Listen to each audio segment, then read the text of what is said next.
அழகாக நல்லா காய வச்சு நல்லா நெய்யை நெசுக்கி என்ன நல்லா பவுட்ரு ஆக்கி நல்லா மிக்சியில் போட்டு அரைச்சி நல்லா மழை அதை தேங்காயில் விட்டு குழச்சி அந்த வெள்ளையாக இடத்துல அப்படியே அந்த அந்த ரவுண்டுக்கு அப்படியே போட்டிங்கன்னா கருப்பு கலர் நெருப்பு காயத்துக்குங்க.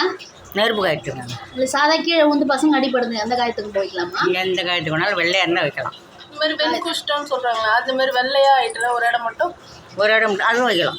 அது சரியாயிடுமா? புளியம்பட்டையா? புளியம்பட்டைங்களா? வடை தாம்பரைக்கு வந்து ஆகாய தாம்பரை, நெறி வெங்காயம். நெறி வெங்காயம்னா? நெறி வெங்காயம் குளத்தில் கிடக்கும், அது ஒரு மூலிகை. மூலிகையா? நெறி வெங்காயம், ஆகாய தாம்பரை இது எல்லாத்தையும் மூணையும் பற்றி நல்லா உரலில் போட்டு நல்லா இடிக்கணும். இடித்து சாறு நல்லா புழிஞ்சி அதை என்ன தேங்காயில் ஊற்றி நல்லா காஞ்சி அந்த தண்ணி சுண்டாக காஞ்சிடும். எண்ணெய் மட்டும் அந்த எண்ணெயை வடிகட்டி ஒரு பாட்டில் ஊற்றிக்கணும். அந்த கப்பு இருந்ததுன்னா வடை தாம்பரைக்கு போட்டு தேய்ச்சா போயிடும்.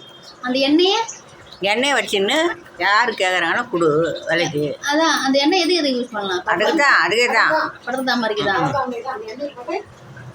அது இடத்துல தடவி விட்டோம்னா சரி. சரிங்க, உங்களோட இன்டர்வியூக்கு நன்றிங்க.